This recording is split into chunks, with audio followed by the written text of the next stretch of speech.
Hey up everybody, I'm just about to machine tailstock up on this mini stroke micro lathe that I'm building. I've got it over on milling machine now set up and I'll show you what I'm doing. I'm going to get that done before I start to assemble my loco that I'm building up. I renovated a load of parts off that frame that came with that frame.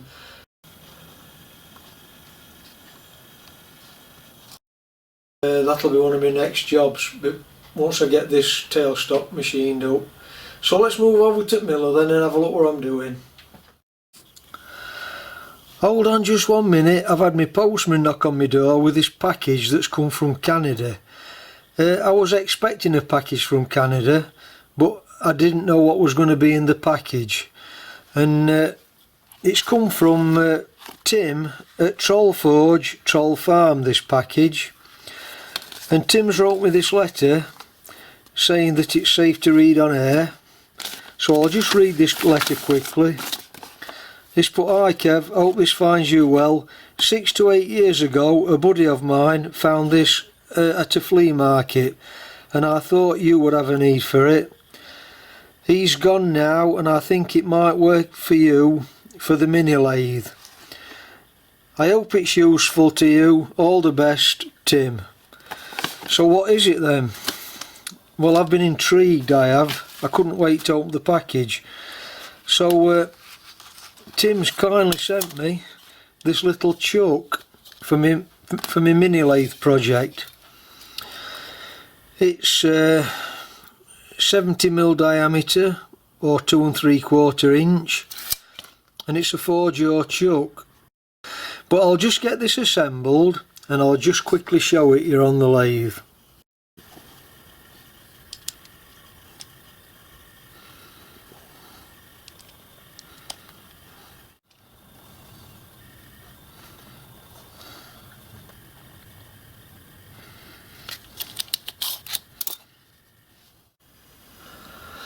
Well Tim, that's an absolute perfect fit for this lathe. I can't thank you enough for that. I'll just have to make an adapter to fit onto the nose of my spindle, which is going to be no problem at all. And that's just a good fit that for this lathe. So thanks again. Thank you very much then Tim for that. It's really appreciated.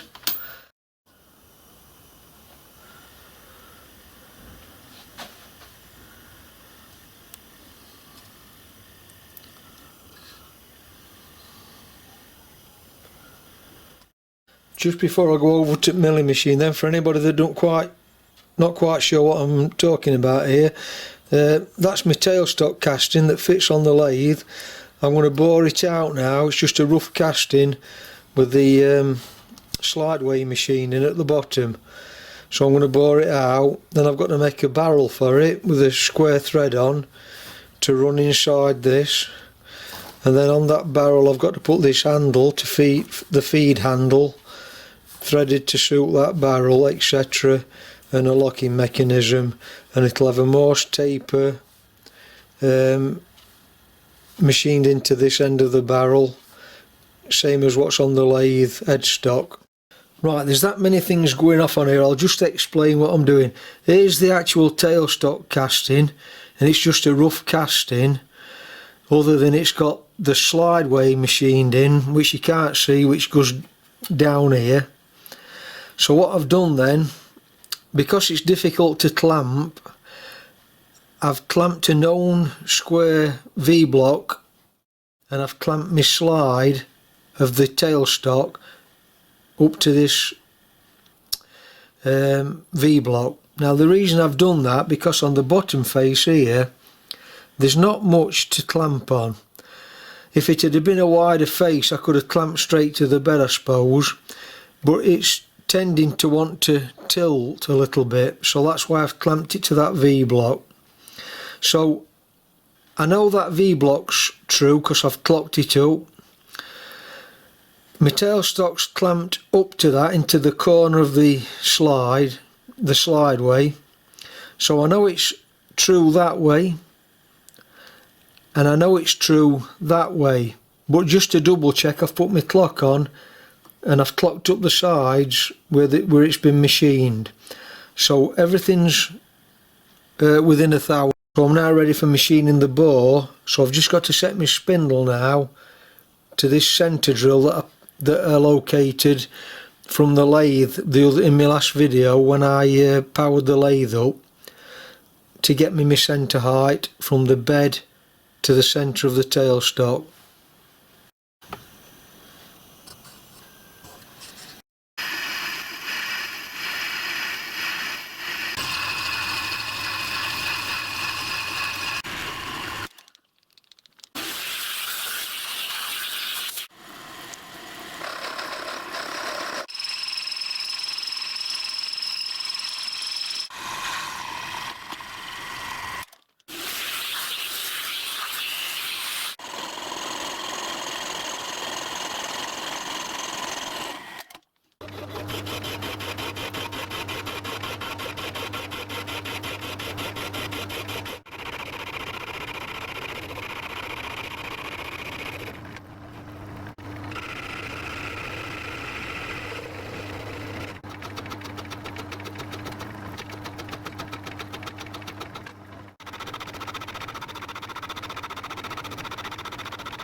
Right, just off camera then, I've made this boss up out of a bit of cast iron that I had lying around. To that sketch there, it's got a 9/16 bore in it to match the tailstock, because that will be the diameter of my barrel, 9/16. That's going to be permanently fixed, and that's going to be to house the hand wheel that's going to feed the barrel in and out. So what I've got to do to this then, I've got to make another boss to that sketch, and that will then, once I've bored that out, that will fit in there, fasten that into there, and in that boss there'll be a square thread on it to match the thread that's coming on the barrel. So I'm going to make that boss up, and then we'll have another look at it.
Well, that's tailstock completed, so I'll call it a day for this part then, I think. So if you found that useful, informative, interesting, give me a thumbs up and a subscribe, I'd appreciate that. And I'll catch you on the next part to this then. So I'll sign off for now then. Thanks for watching. Bye for now.